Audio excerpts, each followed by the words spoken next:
एक mechanical engineer भी महीने के 2 से 3 लाख रुपए कमा सकता है। इंडिया में सबसे ज्यादा मीम किस चीज पे बनते हैं? तो इंजीनियर्स के ऊपर बनते हैं। इन्हें बनाता कौन है? तो एक इंजीनियर बनाता। कैसी अपमानजनक बातें कर रहा है लड़का ये, क्या बात है। Hello everyone, my name is Shardul and welcome back to the vitamin C.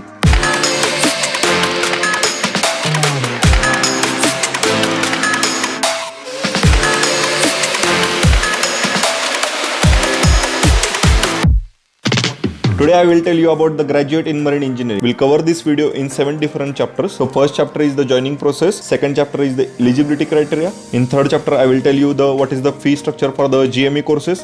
The fourth chapter is the course duration. In fifth chapter we are going to learn about what is the future aspect of a GME.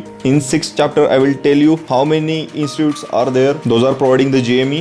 And in the seventh chapter I will tell you about how much salary a GME gets. So let's start with our first chapter, that is the what is the joining process of a GME. So joining process जानने से पहले मैं आपको ये बताता चलूँ कि GME होता क्या है। तो GME एक ग्रेजुएट मरीन इंजीनियर होता है जिसको आप एडमिशन लेने के लिए आपके पास एक मैकेनिकल बैकग्राउंड होना बहुत जरूरी है। GME ज्वाइन करने के लिए सबसे पहले एक एंट्रेंस एग्जाम देना पड़ता है। तो एंट्रेंस एग्जाम का एक क्राइटेरिया रहता है जिसमें आपको सबसे पहले एंट्रेंस एग्जाम देना पड़ता है, उसके बाद आपका एक इंटरव्यू होता है, उसके बाद आपका मेडिकल होता है। तो इन तीनों में जो वेल परफॉर्म करता है उसको ही शॉर्ट लिस्टेड किया जाता है, उसको ही कंपनी एक स्पॉन्सरशिप लेटर देती है। तो अगर आप एक हार्डकोर मैकेनिकल इंजीनियर हो तो ही GME के लिए अप्लाई कीजिए।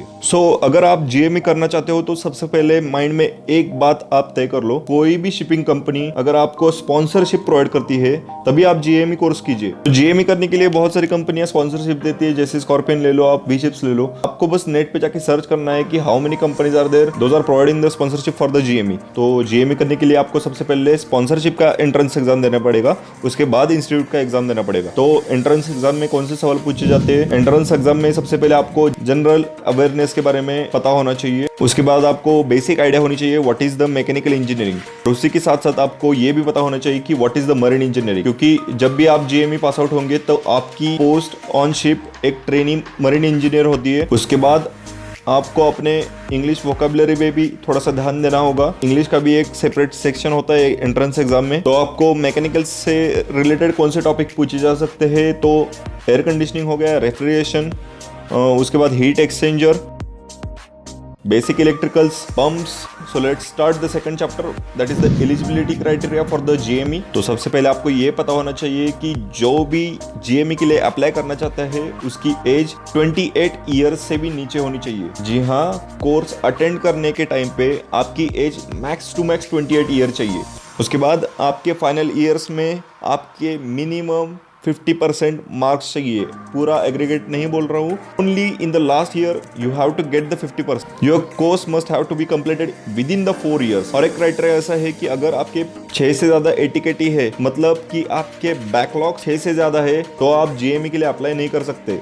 So how many fees are required to do these GME courses? It will actually vary institute to institute. So I'll give you the rough idea how many fees are required to do the GME courses. So the fees are varied from the 2.5 lakhs up to the 5 lakhs. So what is the duration of this course? So the duration of this course is totally 1 year, but due to the corona pandemics we can say 1 year plus few months, because जैसे आप ये course online घर से कर रहे हो तो आपको प्रैक्टिकल्स भी कंप्लीट करने पड़ते हैं, जो कि shipping campus in the sense आपको इंस्टीट्यूट में जाके ही करने पड़ते हैं। वो थोड़ा सा डिले हो सकता है, तो 1 साल प्लस कुछ महीने भी आपको ये कोर्स कंप्लीट करने के लिए लग सकते हैं। उसके बाद ही आपको जाके CD से डॉक्यूमेंट मिल जाए। What is the future aspects of a GME? So while joining the ship, your post will be TME, that is the trainee marine engineer post. So you have to complete your sea service first, then you have to come back to the offshore, you have to give the exams, then you will be promoted as a 4th engineer. तो उसके बाद आपको exam दे के 3rd, उसके बाद आपको exam दे के 2nd engineer, उसके बाद आप चीफ इंजीनियर बन जाते हो। तो ये करियर ग्राफ है GME के बाद। तो बेसिक बहुत सारे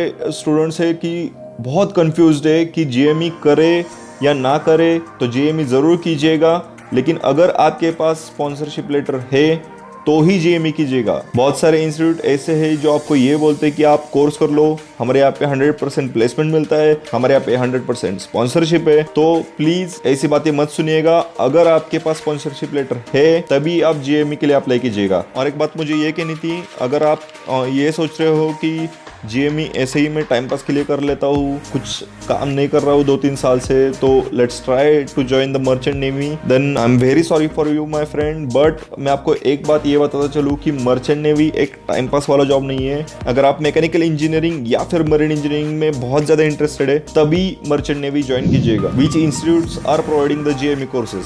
There are so many institutes are there, those are providing the GME courses, but I will personally suggest you only two institutes. First is the Anglo Eastern and second is the Great Eastern. तो उसके बाद जाके जो भी institute है मैं उनकी guarantee नहीं ले सकता कि आपको वहाँ से जॉब मिल जाएगा या नहीं मिलेगा, आई डोंट नो। तो हाँ, अगर आपको मर्चेंट नेवी ज्वाइन करनी है, आप मैकेनिकल बैकग्राउंड से हो तो GME कर सकते हो, लेकिन सबसे पहले आपको स्पॉन्सरशिप लेनी पड़ेगी, तभी आप जाके GME के लिए अप्लाई कीजिए, वरना मत कीजिए। तो लास्ट पॉइंट पे आते हैं, what is the salary you will get after the GME courses? So you will join your first ship as a trainee marine engineer.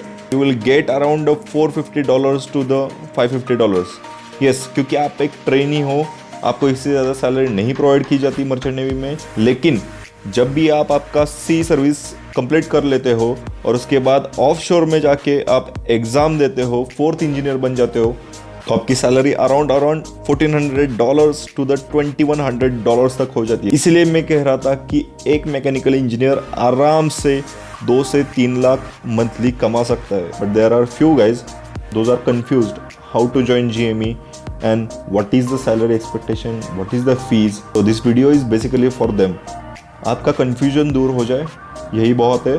अगर आपका कोई क्वेश्चन है तो नीचे कमेंट बॉक्स में लिख दीजिएगा। So if you have a background of electrical engineering or electronics engineering and you want to join the ETO course, then I will give you the link of a video in the description. तो नए video के साथ हम जल्दी मिलेंगे, तब तक जय हिंद।